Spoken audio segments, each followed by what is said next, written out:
Hey everybody, it's Sayre at Nova again. And this week we are talking about the much maligned Buell Blast.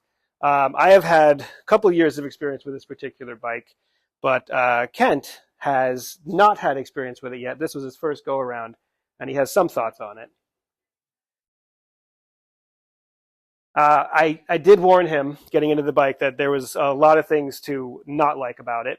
He, being an optimist, didn't quite believe me, but now has completely been converted to the anti-Buell Blast camp, 100%. Now, I should like this bike. I've tried really hard to like this bike. I personally own a Buell. I own a 2000 Buell Cyclone, and I love that bike. I am not an anti-Buell person by any means. I think they are one of the more perfect real-world motorcycles. And Erik Buell was doing some really interesting, cool stuff when he designed the stuff. I don't know what happened with this bike because it had a lot of potential. It actually was Buell's first motor that was their own, sort of. It's clearly a Harley-derived motor, but it's a single-cylinder, 500cc, essentially half of a Harley Sportster. So it's, obviously derived from a Harley, but it was the first motor that they didn't just pull off the shelf of the Harley, parts department, basically. And it makes like 30 horsepower, which, isn't crazy good, but it's not terrible. So on paper, it has potential. It has, for a starter bike, a light bike, 500cc single, it could be a lot of fun. But there's just something weird about it. I mean, even just riding it, its physical size is odd. It's definitely not like a Honda Grom or one of those tiny little mini bike kind of things, but it's not, I wouldn't quite call it a full-size motorcycle either. I mean, it feels more awkward to sit on than even like a 250 Honda Nighthawk or a Rebel, which are also really small bikes. It has that same kind of feel of a very small machine, which for a 500cc single, it should be more like a real motorcycle. It just kind of is awkward and strange to ride. Other weird things, the front tire was a one-size-only tire. I believe when we changed this one, we actually had to put a scooter tire on it because we couldn't get the proper size anymore. It definitely suffers from a uniqueness. They made some decisions on certain things that makes it hard to get parts for. Otherwise, it has this feel to it that it was made from just a bunch of parts it had lying around, and I think a lot of it was.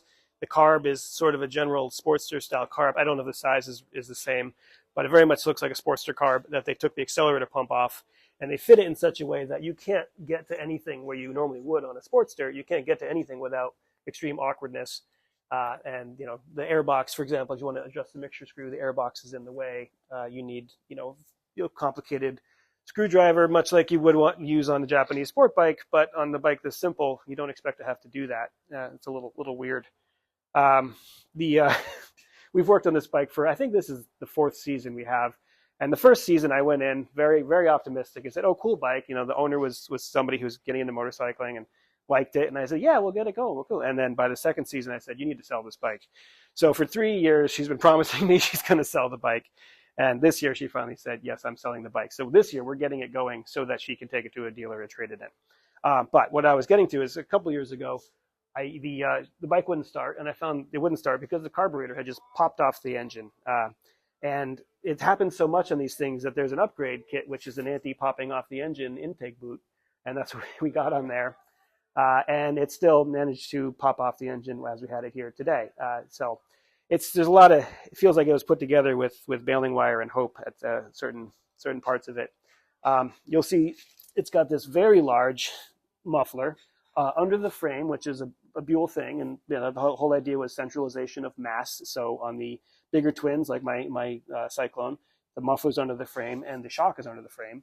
On this one, the shock is in a more traditional place back here, but the muffler is still down there.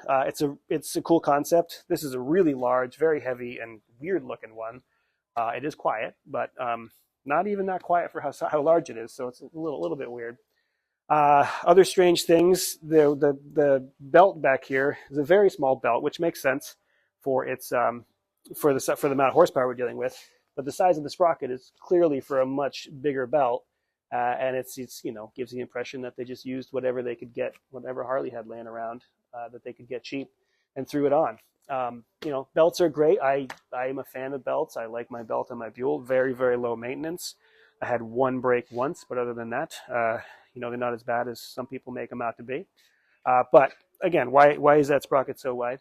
It just doesn't make any sense. Um, Otherwise, with this bike, what else has gone wrong? The choke failed on it. It has automatic choke mechanism that goes bad, so we had to fit a manual choke on it. Um, we have done just a lot of weird little small fixes on it. Some of it because, you know, the bike wasn't kept the best, but everything we've had to work on it just feels like it's you know, kind of has the feeling of a budget scooter, kind of that thing. Things just kind of fall apart in your hands sometimes.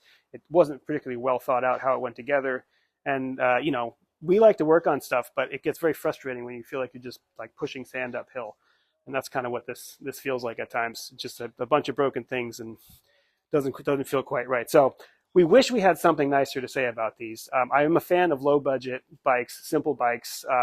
The Royal Enfield concept. This is should be along those lines. Cheap enough, good enough, simple enough, nothing more than you need. But with that, it should be reliable and it should be comfortable. And this isn't any of those things. It's just kind of weird. So if I'm wrong, if you own one of these, let me know why you like it.